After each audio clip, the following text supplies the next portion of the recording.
S ಈ ಬಗ್ಗೆ ಮಾತನಾಡೋದಕ್ಕೆ ಹಿರಿಯ ನಟರಾದಂತಹ ಅನಂತ್ ನಾಗ್ ಅವರು ನಮ್ಮ ಜೊತೆ ಸಂಪರ್ಕದಲ್ಲಿದ್ದಾರೆ. ಸರ್ ನಮಸ್ತೆ. ನಮಸ್ತೆ. ನಮಸ್ತೆ. ಒಂದು ಒಂದು ಒಂದು ನಮಸ್ತೆ ಒಂದು ಪಬ್ಲಿಕ್ ಮೇರು ಟಿವಿ. ಸಾಹಿತಿಯನ್ನ ಕಾದಂಬರಿಕಾರರನ್ನ ನಾವು ಇವತ್ತಿನ ದಿನ ಕಳ್ಕೊಂಡಿದ್ದೀವಿ ಸರ್. ನಿಜ, ಬಹಳ ದುಃಖದ ಸಂಗತಿ. ಮತ್ತೆ ಏನ್ ಹೇಳೋದು, ಚಾಚಾ ಈ ದಸರಾ ಸಮಯದಲ್ಲಿ ಹೋಗಬಾರ್ದಿತ್ತು. ನಿಜ. ಇದು ಏನು 3ನೇ ದಿವಸ ಅಷ್ಟೇ ನವರಾತ್ರಿಯಲ್ಲಿ. ಬಹಳ ಬೇಸರದ ಸಂಗತಿ. ಇದು ಮೇರು ಅಂದ್ರೆ ಎಂಥ ಪರ್ವತ ಪ್ರಾಯ, ಹಿಮಾಲಯದಷ್ಟು ಎತ್ತರದವರು ಅವರು. ಹೌದು. ಅವರ ಕಾದಂಬರಿಗಳನ್ನು ನೋಡಿ ಓದಿ ಮೆಚ್ಚಿ ಪದೇ ಪದೇ ಓದಿ ಎಲ್ಲ ಬೆಳೆದವ್ರು ನಾವು. ಅವರ ನಾಯಿ ನೆರಳು ಕಾದಂಬರಿ ಮೇಲೆ ನಮ್ಮ ವೆಂಕಟರಾವ್ ತಲಗೇರಿ ಅಂತ ನಮ್ಮ ವಂಶವೃಕ್ಷದಲ್ಲಿ ಒಂದು ಪಾರ್ಟ್ ಮಾಡಿದ್ರು ಅವರು. ಅವರು ನಾಟಕ ನಿರ್ದೇಶಕರು. ಅವರು ಆ ಕಾದಂಬರಿಯನ್ನ ಒಂದು ನಾಟಕವನ್ನಾಗಿ ಪರಿವರ್ತಿಸಿ ಅದರಲ್ಲಿ ಮುಖ್ಯ ಪಾತ್ರವನ್ನು ನನಗೆ ಕೊಟ್ಟಿದ್ದು. ನನ್ನ ನಟನೆಯ ಆರಂಭ ಆಗಿದ್ದೇ ಆ ನಾಯಿ ನೆರಳು ಕಥೆಯ ನಾಯಿ ನೆರಳು ಕಾದಂಬರಿಯ ಮೇಲೆ ಆಧಾರಿತ ನಾಟಕದಿಂದ. ಹೌದು ಹೌದು. ಸೊ ಅದರ ನಂತರ ಅದು ಮತದಾನ ನಮ್ಮ TN ಸೀತಾರಾಮ ಅವರು ಅವ್ರದ್ದು ಅದರಲ್ಲೂ ಕೂಡ ಅದು ಕೂಡ ಭೈರಪ್ಪನವರ ಬರೆದಂತಹ. ಹಾಗೆ ಅವರು ಸುಮಾರು ಅವರು ಯಾವುದೇ ಕಾದಂಬರಿ ನಾನು ಬಿಟ್ಟಿದ್ದೀನಿ ಅಥವಾ ಓದಿಲ್ಲ ಅಂತ ಆಗಿಲ್ಲ. ಅಷ್ಟು ಅವರ ಬರಹ ನನಗೆ ಪ್ರಿಯವಾಗಿತ್ತು. ಯಾವಾಗಲೂ ಜೊತೆಲೇ ಇಟ್ಕೊಂಡಿದ್ದೆ ಅನೇಕ ಕಾಲ. ಅವರ ಪುಸ್ತಕಗಳನ್ನ ರೆಫರೆನ್ಸಿಗಂತ ಇಟ್ಕೊಳ್ತಿದ್ದೆ. ಅಲ್ಲಲ್ಲಿ ಮಾತಾಡುವಾಗೆಲ್ಲ ಉಪಯೋಗ ಬರ್ತಿದ್ದೆ. ಅವರದ್ದು ನನ್ನದು ಅತ್ಯಂತ ಮೆಚ್ಚಿನದಂದ್ರೆ ಅವರು ಯಾನ ಅಂತ ಒಂದು ಸ್ಪೇಸ್ ನಿಜ ಒಡಿಸ್ಸಿ ಅಂತಾರೆ ಇಂಗ್ಲಿಷ್ ಅಲ್ಲಿ. ಅದು ಆ ತರದ ಸ್ಪೇಸ್ ಅಂದ್ರೆ ಯಾರು ಅಮೆರಿಕದಲ್ಲೂ ಯಾರು ಬರ್ದಿಲ್ಲ. ನಿಜ. ಇಡೀ ಜಗತ್ನಲ್ಲಿ ಯಾರು ಬರ್ದಿಲ್ಲ. ಅದನ್ನು ಬರೆದವರು ಒಬ್ಬರೇ, ಅಂದ್ರೆ ನಮ್ಮ ಭೈರಪ್ಪನವರು. ಅಷ್ಟು ರಿಸರ್ಚ್ ಮಾಡಿದ್ರು ಸರ್ ಅದಕ್ಕೋಸ್ಕರ ಅವರು ಆ ಕಾದಂಬರಿಗೋಸ್ಕರ. ಪ್ರಚಂಡ ರಿಸರ್ಚ್.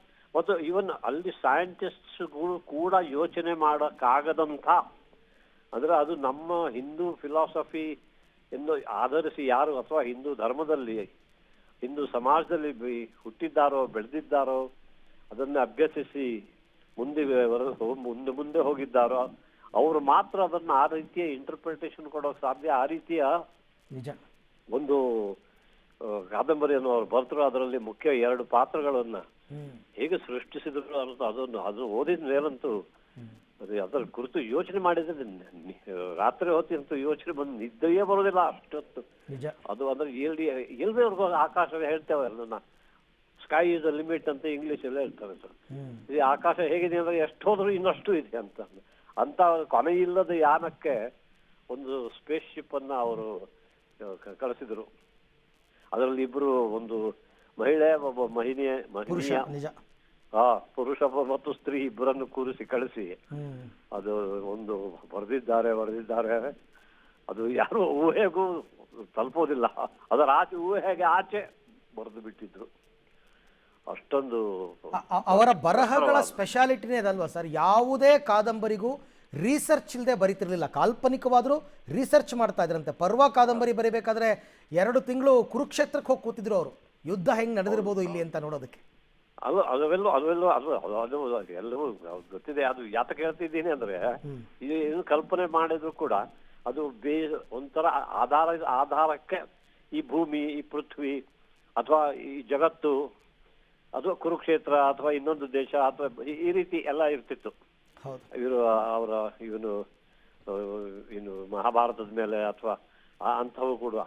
ಬಟ್ ಇದು ಆಕಾಶದಲ್ಲಿ ಅಂದ್ರೆ ಎಂಡ್ಲೆಸ್ ನೋಡಿ ಅದು.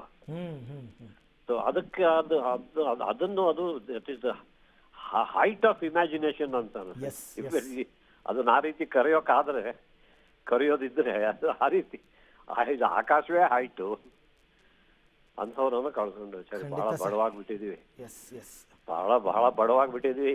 ನಿಜ ಸರ್. ಭಾಳ ಬೇಸರವಾಗ್ತಿದೆ ನನಗೆ. ಆದರೆ ಅದು ಇದಷ್ಟು ಕಳೆದ ವರ್ಷವೋ ಏನೋ ಓದ್ತಿದ್ದೆ, ಯಾರೋ